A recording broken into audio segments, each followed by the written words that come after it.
This is Iran, one of the oldest civilizations in the world.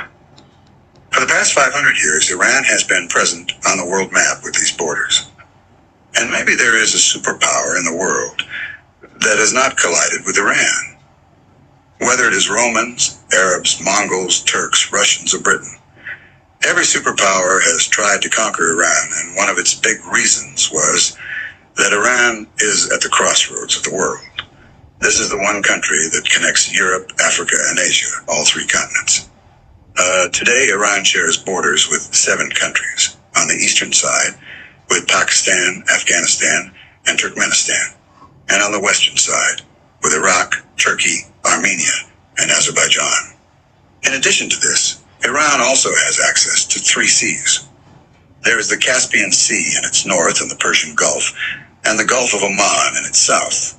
On the southern side of Iran, there is also the most important and dangerous point of the world, which is called the Strait of Hormuz.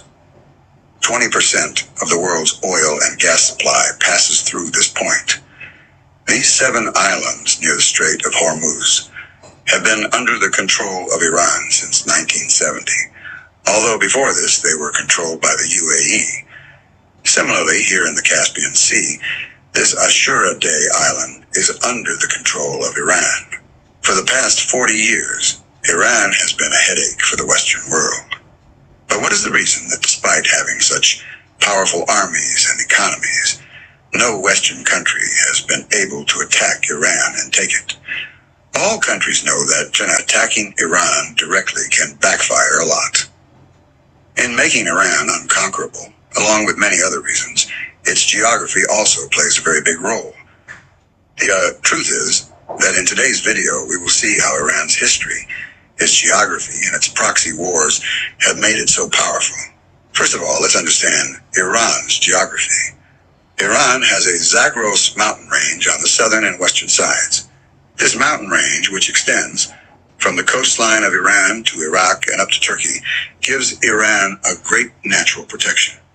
The advantage of these mountains is that in 1980, when Iraq attacked Iran, its plan was to capture the oil-rich province of Khuzestan here, and then capture the rest of the cities of Iran and crush the Iranian Revolution. Because all the Arab countries were afraid that the effects of the Iranian Revolution would not spread to the rest of Arabia. But the Iraqi army was only able to reach Khuzestan in 2 years. They tried a lot to cross the Zagros Mountains and capture Iran, but they did not succeed. And then eventually, Iran pushed the Iraqi forces back and penetrated into Iraq. But here Iran also had this problem that where the Iraqi army was getting supplies from its cities easily, it became very difficult to supply the Iranian army. Because all the major depots and cities of Iran were on the other side of the Zagros mountain range. This is the reason that after 8 years, this war ended without any result. Similarly, on the northern side of Iran, there is the Alborz mountain range with the Caspian Sea, which gives it protection from the northern side. And these mountains not only give Iran natural protection, but also a lot of resources: uranium, silver, gold, and zinc. Iran has the largest reserves of zinc in the world. Similarly, the 20th century put this geography of Iran on 4 moons when very large reserves of oil and gas were discovered near the Persian Gulf. To date, Iran has 10% oil and 15% natural gas reserves in the world. Another thing that gives protection to Iran is this 2,500 kilometers long coastline, which is divided between 2 seas. Bandar Abbas, Iran's largest seaport, is only 70 kilometers away from the world's largest choke point, Strait of Hormuz. And this point is also Iran's largest geopolitical leverage today. If Iran blocks this point through its navy, the entire world's economy will collapse. Because 15% of the world's energy supply passes through here and goes to Asia and Europe. Now suppose someone crosses this coastline and these 2 mountain ranges and enters Iran. Then the second biggest barrier here is the Lut and Lut Desert. Lut Desert is called the hottest place on Earth because in 2005, a 70-degree temperature was recorded here. Because of this tough and abnormal geography, it has been almost impossible to conquer Iran. But the Second thing that makes Iran so powerful today is its geopolitical strategy. First of all, if we look at Iran's demographics, its population is about 9 crore, 95% of which are Shia Muslims. 62% of Iran's population is Persian, 16% Azeri, 10% Kurdish, and the remaining 12% are Balak, Luhur, Arabi, and Turkic. Now, before the Shia revolution of 1989, Iran was a liberal country, and America had a very strong ally in this area. Even at that time, America used to supply Iran with military jets. But then after the arrival of Imam Khomeini, all the dynamics here changed. You will be surprised to know that before 1989, Iran and Israel had very good relations. In fact, Iran was the second largest Muslim majority country to accept Israel in 1948. But as soon as Imam Khomeini came, he raised his voice in support of the Palestinians and announced that from now on, Israel is Iran's #1 enemy. Tehran ended all diplomatic ties with Israel. All flights to Israel were canceled, and the Israeli embassy in Tehran was converted into a Palestinian embassy. The first result of this was that relations with Israel and Iran's America also began to deteriorate. But this deterioration of relations did not stop only with Israel and America. In fact, all the Arab states around Iran had also become alert after the Shia revolution.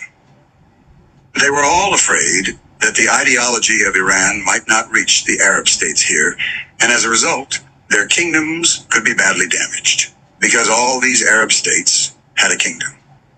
In 1980, all these Arab states together backed Saddam Hussein to attack Iran. Here, Iran also understood that if it wants to survive, it will have to spread its ideology to other countries, because all these Arab countries are against it, among its biggest enemy, Israel. That's why it will have to do something so that despite being away from Israel, it can threaten it. And here Iran started supporting all such groups that were anti-Israel or anti-Zionists, like Hamas in Palestine, Hezbollah in Lebanon, Fatimiyun Brigade in Syria, al-Badr in Iraq, and Houthi in Yemen. All these networks are called the Axis of Resistance. And through this network, Iran also puts pressure on Israel and even Arab countries to think 1,000 times before taking any step against Iran. That's why when Israel started bombing Gaza, Hezbollah fired missiles at Israel from Lebanon. And here the Yemeni Houthis started targeting Israeli and American ships passing through the Red Sea with drones. This proxy warfare strategy of Iran has made it very dangerous. Now that we are talking about warfare strategy, it is very important to mention the drone technology of Iran. In January 2024, when drones were continuously being attacked on the containers passing from the Houthis, then France used the $1 million Aster-15 surface-to-air missile to drop the Shahed drone of Yemen, while the cost of the Yemeni drone was only $20,000. All these drones are being supplied to the Yemeni Houthis by Iran. And these drones are so powerful that they are using these Iranian drones against Russia and Ukraine. According to the report of the American Central Command in 2022, Iran has the most and modern ballistic missiles in the entire Middle East. All the missiles of Iran can hit their target up to 2,000 kilometers. So in a nutshell, if we look at Iran's geography, its proxy strategy, and drone technology, then despite the fact that Iran has sanctions from the Western world and its economy is very small on official grounds, Iran comes forward as a country whose potential has a lot of uncertainties. Whether it is its nuclear program, funding of proxy networks, or missile technology, there are many gray areas about Iran due to which Western countries are afraid to attack it directly. If we only look at this one point, that the two choke points of the world, Strait of Hormuz and Bab al-Mandeb, are in the target range of Iran, then this thing gives it very powerful leverage. And now Russia and China are also unofficially backing Iran. Recently, when Hamas leader Ismail Haniyeh was assassinated in Iran, many such unconfirmed reports have also emerged that Russian intelligence and military generals have met with Iranian officials and have assured them that if they retaliate against Israel, they will fully support Iran. For now, after the murder of Ismail Haniyeh, Many questions are arising about Iran's internal security. And apparently it looks like there is something wrong internally. When and how Iran will retaliate on this, and whether Iran has the ability to withstand the retaliatory attack of Israel and America, this will be told in the coming time. See you in the next video with another interesting topic.